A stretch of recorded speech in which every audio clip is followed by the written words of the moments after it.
মাত্র ১ চামচ প্যারাসিটামল আমার ছোট্ট সন্তানের জীবন কেড়ে নিল। মা হয়ে আমি এটা কিভাবে পারলাম? আমার মেয়ের বয়স ১১ মাস। আমার মেয়ের খুব জ্বর। আমার মেয়ের বাবা দেশের বাইরে থাকে চাকরির জন্য। আমি থাকি গ্রামে। গ্রামে শ্বশুর শাশুড়ির সাথেই থাকি। আমার মেয়েটা জ্বর হওয়াতে রাতে কান্না করছিল। আমার শ্বশুর শাশুড়ি বলে যে এখন এত রাত্রে ওষুধ আনা যাবে না। শ্বশুর শাশুড়ির কথাই শেষ কথা, তাদের কথার বাহিরে কোনো কথা বলতে পারবো না। আমার মেয়েটা রাত্রে কান্না করতেছিল, জ্বর আসছে। আমার শাশুড়ি বিরক্ত হয়ে বলল, মেয়েটা এত রাতে কান্না করতেছে, তো বাড়ির আর মানুষ কিভাবে ঘুম আসবে? তুমি কি মেয়েটাকে কিছু খেতে দাও না? তোমার মেয়ে এত কাঁদে কেন, থামাতে পারো না? আমি বললাম, মা আমার মেয়েটার খুব জ্বর আসছে। আমার শাশুড়ি বলল, এরকম জ্বর সবারই আসে, তুই একটু ঘরে কোনো ওষুধ নেই, ওষুধ খাইয়ে দাও, ভালো হয়ে যাবে। শাশুড়ি বলল, ঘরে যে ওষুধ আছে সেটাই খাও। আমি বললাম যে মা, ওষুধ তো আছে প্যারাসিটামল, তো ওটা তো খাওয়ানো যাবে না। আমার শাশুড়ি বলল, কেন খাওয়ানো যাবে না? তুমি ওটাই খাওয়াও। আমি বললাম যে এটা তো অনেকদিন আগের ওষুধ, খোলা ছিল, ডেট ওভার হয়ে গিয়েছে। আমার শাশুড়ি তবুও জোর করে এই ওষুধটি খাওয়ানোর জন্য আমাকে বাধ্য করে। যখন আমার মেয়েকে ওষুধ খাওয়াতে চাইনি, কারণ এই ওষুধটা অনেক দিন আগের, তখন আমার শাশুড়ি বলে ওঠে, তুমি কি নাটক করতেছো? এত রাত্রে সবার ঘুম হারাম করবে?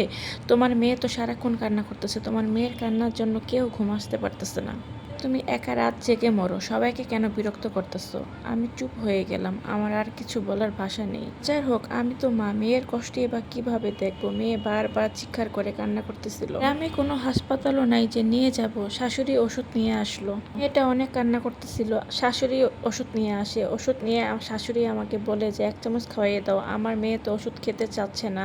তখন আমার শাশুড়ি জোর করে আমার মেয়ের মাথাটা ধরে রাখে আর আমাকে বলে যে মুখে ১ চামচ প্যারাসিটামল দিয়ে দাও। তখন আমি দিতে বাধ্য হলাম। ওষুধ খাওয়ার পরে আমার মেয়েটা আরো ছটফট করতে শুরু করে। তার যে বাঁচার কত তীব্র আশা ছিল, সে অনেক ছটফট করতেছিল। মেয়ের চোখগুলা উল্টে যাচ্ছে, শ্বাস নিতে কষ্ট হচ্ছিল। আমি আর নিজেকে ধরে রাখতে পারিনি, আমি চিৎকার করে কান্না করতে থাকি। তখন শাশুড়ি বলে, কিচ্ছু হয়নি, ঢং করতেছো কেন? তখন আমার শাশুড়ি আমার মেয়েকে আমার কুল থেকে নিয়ে টান দিয়ে নিয়ে যায়, তখন নিয়ে সে ঝাঁকাতে থাকে। আমার মেয়েটা ছটফট করতে করতে চোখ বন্ধ করে ঘুমিয়ে যায়।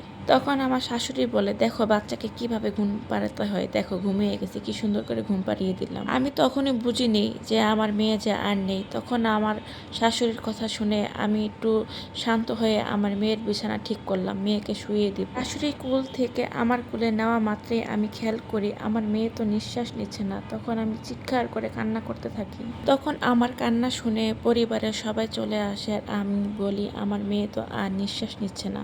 আমি সবাইকে বলি, তাড়াতাড়ি গাড়ি আনেন, আমার মেয়েকে হসপিটালে নিতে হবে। তখন শাশুড়ি বলে, তুমি কি পাগল? আমি তো মাত্রই তোমার মেয়েকে ঘুম পাড়ালাম। আমি তখন বললাম, আপনি তো আমার মেয়ের উপর আমার উপর খুব বিরক্ত হচ্ছিলেন, তাই বুঝতে পারেন। আপনি হয়তো ওকে শেষ ঘুম পাড়িয়ে দিয়েছেন, ও হয়তো এই ঘুম থেকে আর কখনই উঠবে না।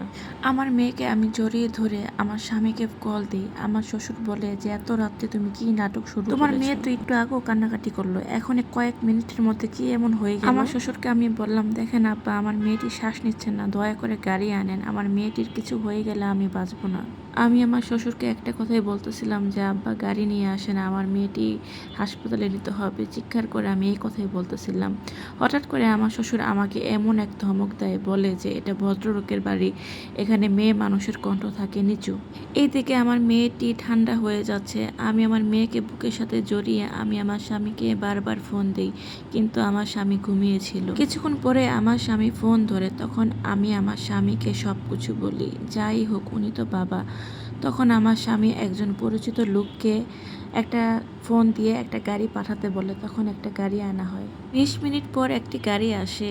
আমি তখন গাড়িতে উঠতে যাচ্ছি মেয়েকে নিয়ে, তখন শ্বশুর শাশুড়ি সবাই আমাকে বাধা দেয়, কিন্তু আমি কারোর কথা শুনিনি। আমি গাড়িতে উঠে সোজা হাসপাতালে যাচ্ছিলাম। আমার কান্নায় ড্রাইভার পর্যন্ত কান্না করেছিল, কিন্তু আমার কান্নায় মন গলেনি আমার শ্বশুর শাশুড়ির। একটা সময় হাসপাতালে যেয়ে পৌঁছাই, তখন ডাক্তার আমার মেয়েকে নিয়ে যায় ইমার্জেন্সি রুমে। তখনই ডাক্তার বলে যে আমার মেয়ে আর নেই। আমি মা হিসাবে এ কথা মেনে নিতে পারছি না। আমি এখন কিভাবে মানবো যে আমার মেয়ে আর নেই?